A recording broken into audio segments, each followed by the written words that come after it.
لله الذي كفى والصلاة والسلام على سيد الأنبياء. دیتا تنعیم وي، د علاقې ته تنعیم وي. او دا زه چې کوم ځای کې ولاړ یم نو دا مسجد عایشه دی، د رسا محراب کې زه ولاړ یم. مسجد عایشه دا هغه ځای دی کوم ځای کې چې زموږ د امت مور د دې ځای نه عمره کړې وه. نبی علیه السلام چې کله د حج په موقع باندې راغی، د حج په موقع نبی پاک صلی الله علیه وسلم راغلی دلته، نو عایشه رضی الله عنها بیماره شوله. کوم چې د زنانه و خپله بیماري د هغې د وجې نه عایشه رضی الله عنها چې وه نو هغې عمره ونه کړه، نور صحابه عمرې وکړې او د هغې سره حج یې مو وکړو. عایشې رضی الله عنها صرف حج وکړو، عمره ونه کړه. د هغه بیمارۍ د وجې نه نبي علیه السلام ته ویل چې خلک به حج او عمرې سره ځي، زه به یوازې د حج سره ځم، عمره به مې نه کړي.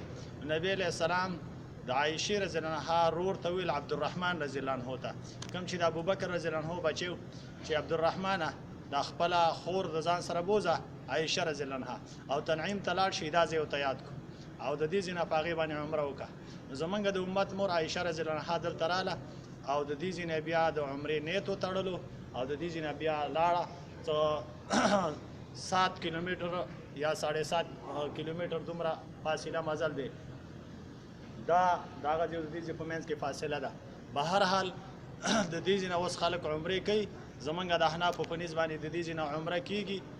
دا زمونږ مسلک هم دی او دا زمونږ دپاره دلیل دی چې زمونږ د امت مور د دې ځای نه عمره کړې، نو څنګه د دې ځای نه عمره نه کېږي؟ هغې وایي چې نه دا خو بیماره وه او د بیمارۍ بیمار سړی کولی شي، نو دا غلطه خبره ده. بیماري خو د هغې ښه شوله او دا حیض چې دی دا بیماري ده خو د صحت نښه ده. دا صرف د بیمارانو دپاره نه ده، کله چې هغه ته صحت میلاو شو د هغه خپل ماهوارۍ نه، د هغې نه وروسته راغلی او د دې ځای نه هغې عمره وکړله. دا زمونږ دپاره یو لوی دلیل هم دی او دا هغه ځای دی، ډېر ښکلی منظر دی. الله رب العزت دې د ټولو مسلمانانو په دې کې نصیب وکړي. دا منظر خلکو ته وښایي، ګیر چاپېر دا منظر خلکو ته وښایي.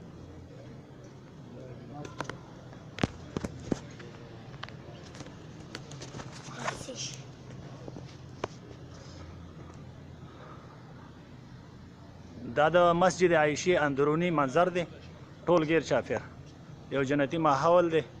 الله رب العزت دې ټول مسلمانان دې راولي. الله دې زمونږ اتفاق، اتحاد، ورورولي، مینه، محبت نصیب کړي. الله دې ټول امت مسلمه یو کړي. الله دې په منځ کې اتفاق، اتحاد راولي. الله رب العزت دې ټول مسلمانان یو موټی کړي. اللهم اعز الاسلام والمسلمین، اللهم انصر الاسلام والمسلمین، اللهم انصر من نصر دين محمد صلى الله عليه وسلم وجعلنا منهم، واخذل من خذل دين محمد صلى الله عليه وسلم ولا تجعلنا منهم. اللهم إنا نسألك موجبات رحمتك وعزائم مغفرتك والغنيمة من كل بر، سلامة من كل اسم، لا تدع لنا ذنبا إلا غفرته ولا هما إلا فرجته ولا حاجة هي لك رزا إلا قضيتها يا أرحم الراحمين. دغه مخامخ چې دا کومه پرده ښکاري دا د زنانو ځای دی، هغې هلته مونځ کوي او نارینه دلته مونځ کوي او د دې ځای نه احرام وتړي او بیا د خیر سره مخکې ځي حرم ته. والسلام.